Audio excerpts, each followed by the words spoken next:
معراج کی رات میں نے کیسے گزاری اور سحری کے وقت گیس کا نہ ہونا اور ان دنوں فروٹس کے کیا ریٹس چل رہے ہیں اور ساتھ ہی میں نے آج ٹی سپ سے کیا کیا منگوایا، دیکھیں آگے اس ویڈیو میں۔ السلام علیکم، آج 27ویں شب ہے۔ مسجد پہنچ کر وضو خانے میں داخل ہوا اور وضو کیا۔ ٹھنڈے پانی سے وضو کرنے کے بعد سردی کا کافی احساس ہوا اور یہ دیکھیں ہماری خوبصورت سی مسجد میں داخل ہوا جہاں کچھ عبادت کر کے آرام کر رہے تھے تو کچھ اس بڑی رات میں عبادت کر کے اللہ کو راضی کر رہے تھے۔ میں نے بھی نوافل ادا کرنے کے بعد رحل اٹھائی اور سامنے سے قرآن مجید اٹھایا، جس کے بعد کچھ دیر قرآن کی تلاوت کی اور آخر میں اللہ سے دعا مانگی، جس کے بعد میں واپس گھر کی جانب چل پڑا اور اس بچے کی طرف سے آپ سب کو سلام۔ خیر گھر آیا تو گیس نہیں آ رہی تھی تو مدینے کی کھجور اور سادے پانی سے ہی روزہ رکھنے کا فیصلہ کیا اور دعا کی کہ اللہ پاک پاکستان کو اچھے حکمران عطا فرما۔ خیر پانی پی کر روزے کی نیت کر لی اور فجر کی نماز پڑھنے کے بعد میں سو گیا اور پھر ظہر کی اذان سے آنکھ کھلی۔ خیر پھر فریش ہونے کے بعد ٹوپی پہنی اور اپنا گلاسز پہن کر ظہر کی نماز پڑھنے مسجد کی جانب چل پڑا۔ مسجد پہنچ کر فرض ادا کیے اور بقیہ نماز ادا کرنے کے بعد مسجد سے باہر آیا اور کچھ نمازی باہر دھوپ میں ہی بقیہ نماز ادا کر رہے تھے۔ خیر میں گھر آ گیا اور والد صاحب کے ساتھ بیٹھ کر والد صاحب سے کہا،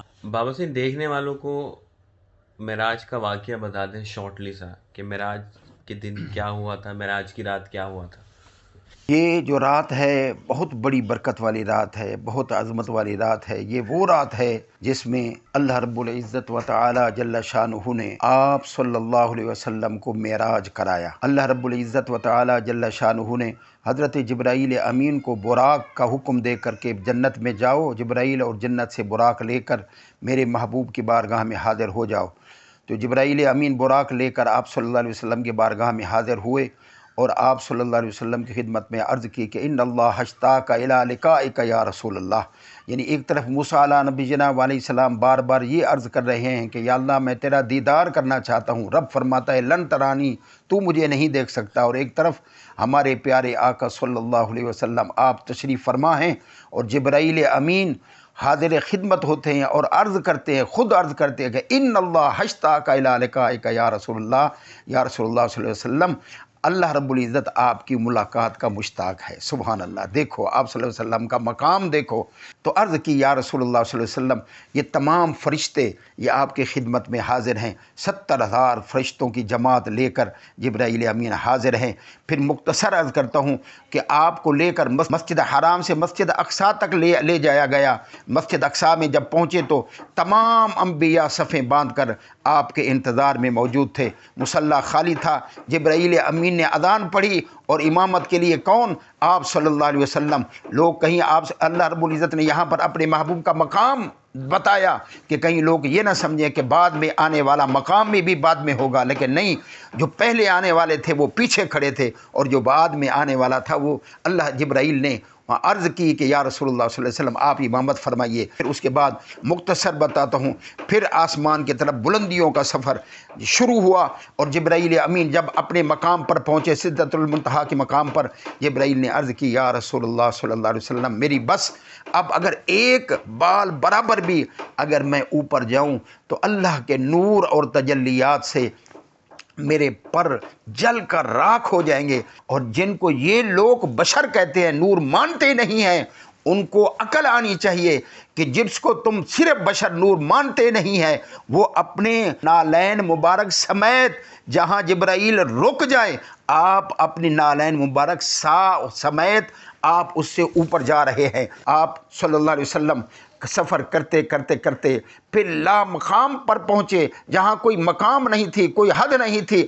المختصر اللہ رب العزت کا قرب حاصل ہوا، اللہ رب العزت نے اپنا دیدار فرمایا، بہت راز و نیاز کی باتیں بھی کی، اور پھر اللہ رب العزت نے تحفہ فرمایا، اے حبیب تیرے لیے تحفہ یہ ہے کہ میرا دیدار ہوا، میں نے تجھے دیدار کرایا، میں تیری امت کے لیے بھی تحفہ دے رہا ہوں۔ یہ تیری امت کے لیے تحفہ جو ہے یہ 50 نماز ہے، بہت سی نشانیاں بتائی اور سیر بھی کرائی۔ مختصر عرض کرتا ہوں، آپ صلی اللہ علیہ وسلم راتوں رات پھر واپس تشریف لائے۔ صبح کو آپ صلی اللہ علیہ وسلم نے یہ واقعہ معراج ایمان والوں کو، اپنے غلاموں کو بتایا، تو غلام انہیں سر تسلیم کر لیا. جب کفار کو بتایا تو کفار نے آپ کا مذاق اڑانا شروع کر دیا اور ہنسنا شروع کر دیا. اللہ رب العزت اس کی سعادتیں اور برکتوں سے ہمیں مالا مال فرمائے. آمین. اس کے بعد والدہ نے ایک پرچی اور پیسے تھما دیے کہ مارکیٹ جاؤ اور جا کر فروٹس اور سبزی لے آؤ. جس کے بعد میں مارکیٹ پہنچ گیا اور یہ 2 نمونے بھی میرے ساتھ تھے. سب سے پہلے آلو اور پیاز لی اور اسے پکڑا دی. مزید آگے بڑھ کر سلاد کا کچھ سامان لیا اور پھر فروٹس کی لائن میں آ گیا جہاں 220 روپے کلو کے حساب سے 1 کلو سیب لیے اور اس نے کہا کہ اسٹرابری کی ریٹ پوچھیں جو کہ 500 کا ڈبہ مل رہا تھا، اس لیے اسٹرابری لینا کینسل کر دیا. خیر ایپل لینے کے بعد 180 روپے کلو کے حساب سے امرود لیے اور مجھے ایسا ہی فیل ہو رہا تھا کہ جیسے رمضان آ گئے ہوں. اس کے بعد 150 کے حساب سے 1 کلو خربوزہ لیا اور 300 کے حساب سے 2 درجن کیلے لینے کے بعد ہم واپس گھر پہنچ گئے. اتنے میں عصر کا وقت ہو گیا تو عصر کی نماز ادا کی اور نماز کے بعد مجھے یہ پارسل ریسیو ہوا جو کہ میں نے ٹی سپ سے منگوایا ہے. اس کے بعد میں نے اپنا پارسل اوپن کیا جس میں سے یہ چائے کی پتی نکلی اور ایک پیکٹ دودھ کا نکلا اور مختلف فلیورز کی چائے نکلی جو کہ میں نے آرڈر کی تھی اور اس پتی کی خوشبو تو اوسم آ رہی تھی. اچھا ٹی سپ سے میں نے یہ کافی سارے جو ہے وہ چائے کے فلیورز جو ہیں وہ منگوائے ہیں اور اوریجنل چیزیں ہیں ساری. خوشبو سے بھی اس کا اندازہ ہو رہا ہے اور آپ سب کو بھی مشورہ ہے کہ آپ بھی ان سے لازمی منگوائیں اور ان کی چائے استعمال کریں. اور ساتھ ہی جیسے کہ رمضان شریف بھی آ رہے ہیں تو راشن وغیرہ ظاہر ہے وہ جن کو اللہ نے دیا ہے وہ راشن وغیرہ کی پیکنگ وغیرہ کرتے ہیں تو اس کے لیے یہ بہت ہی بہترین ہے. تو آپ ان سے رابطہ کریں، انشاءاللہ یہ آپ کو اور مزید اسپیشل ڈسکاؤنٹ میں آپ کو یہ پتی وغیرہ دیں گے. تو آپ اس میں راشن وغیرہ بھی پیک کر سکتے ہیں اور سوکھا دودھ بھی ہے تو یہ ایک بہت اچھا پیکج بن جائے گا آپ کا. تو ان سے ضرور کانٹیکٹ نمبر آپ کی اسکرین پر بھی آ رہا ہے تو ان سے، اور ان کی ویب سائٹ بھی ہے tsip.com کے نام سے جو ہے ان کی ویب سائٹ بھی ہے جہاں پر آپ جا کے اپنے گھر کی استعمال کے لیے بھی پرچیز کر سکتے ہیں اور ویسے بھی جو میں نے آپ کو بتایا ہے کہ آپ راشن کے پیک کے لیے بھی ان سے کوانٹٹی میں جو ہے یہ تمام چیزیں لے سکتے ہیں. بہت شکریہ. خیر اب دسترخوان لگ گیا اور مغرب کا بھی وقت ہو گیا. مغرب کی اذانیں ہونا بھی شروع ہو گئیں جس کے بعد میں نے کھجور سے روزہ کھولا اور مزیدار سی بریانی کھانا شروع کی. اوکے ملتے ہیں کسی نیکسٹ ولاگ. اپنا بہت سارا خیال رکھیں. اللہ حافظ.